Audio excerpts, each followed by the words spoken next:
So there's been this debate going around the fitness industry about functional training and the merits of it and whether it's a good thing to pursue, whether it even exists really. So I thought I'd just give my own 2 cents on the issue.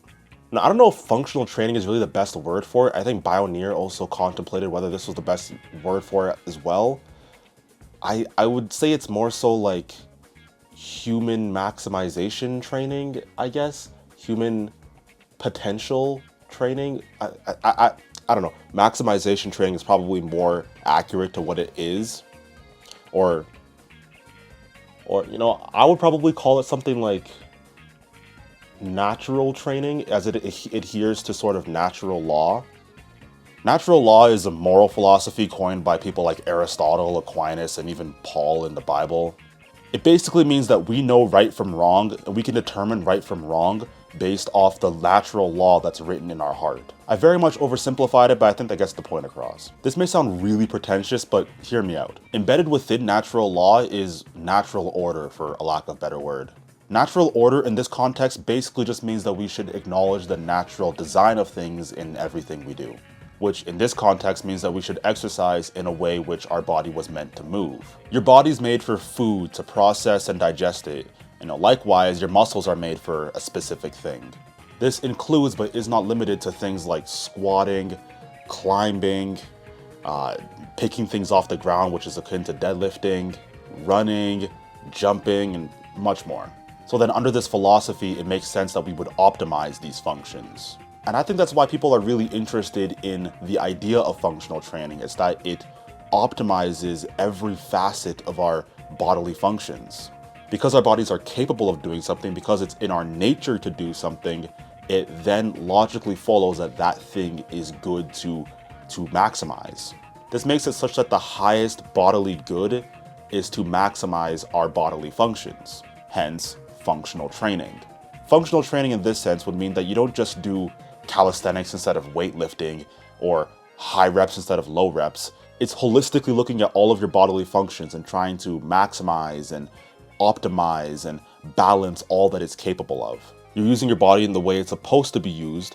That way you can either live as long as possible, or that you can just feel as though you're using your body as proper as possible, which I think is a good thing to strive for. So I just call it natural training. I guess not call it natural law training. It sounds like too scholarly or whatever. Natural training, or maximization training, or human potential training is probably more what I think about it. To me, what it means to be fit, what it means to be a good athlete, what it means to be a good athlete is to maximize every faculty of human fitness, to maximize every aspect of your human potential. This is what I would say is fitness in its truest form. And if there's anything that could be seen as functional training, it would be this, right? What is fitness when you actually think about it? Fitness is the ability for an organism to survive. So for an organism to survive, you need to acknowledge all of its faculties, and you need to maximize all of its faculties to give it the best get the best chance of surviving. That means you have to be strong, you have to be fast, you have to be endurance, you got to have a good heart. And this necessarily means that you're not going to be able to specialize in too many things. Of course, you're going to have some things that you're better at than others. Like I'm personally very good at explosive training and hypertrophy training, muscle strength and relative strength and all that. I'm better suited there, which is why I tend to kind of focus on it more. But ideally with this, you wouldn't ignore any faculties, I should say. You wouldn't sacrifice your strength at the expense of your endurance. You wouldn't sacrifice your speed at the expense of your balance or your coordination.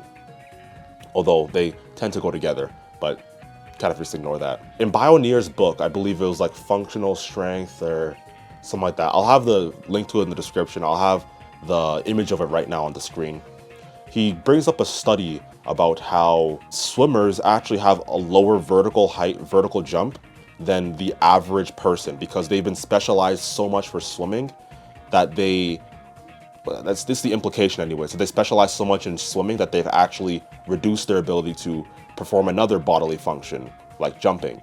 This means that, again, you're kind of a jack of all trades and master of none, which kind of takes a special person to really go through with, because it's kind of disheartening when when you're not very good at something, but you keep doing it when you could be doing something that you're good at. I'm not very flexible at all. And so it's much more exciting for me to do, strength training than it is for me to stretch. Although I do stretch a lot, and I stretch more than like 95% of athletes, by the way, but I'm still very, very terrible. I have piss poor flexibility, but I stretch and I do mobility stuff more than anyone else. I can almost guarantee you that. Not anyone else, but like more than like 95% of athletes I see. I can almost guarantee you that. But still, I'm not very good at it. And, it's probably better that I do focus on those things instead of focusing on everything I'm good at, because there's no need for me to actually be a pro, maximize my strength a lot if I'm not a pro athlete. I could probably learn to deadlift 500 pounds, but I'm probably still not going to win any competitions or anything. So is it really worth it if I sacrifice all these other physical faculties to get something that just like an extra like 50 pounds in the deadlift, when I'm not even going to be making any money off it or anything? Like, is it really worth it? I wouldn't say so. Some people would. That's all up to you, I guess. But when it comes to functional training, when it comes to fitness broadly speaking, it kind of goes against that. And that's why people, I think, want to do functional training, right? And, I probably should go into, more detail as to why people want to do functional training. Because I think people like functional training because it's more natural. That's why I like to call it natural training.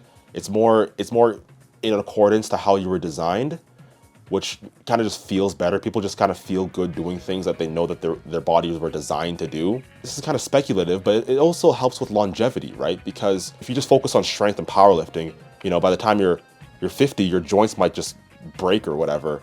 But if you have very solid mobility, very solid flexibility, very solid joint health from doing all these corrective exercises, all these kind of boring exercises, then even if it might compromise your strength in like the short term, in the long term, you will be a more healthy person. Your body will be able to move better by the time you're older.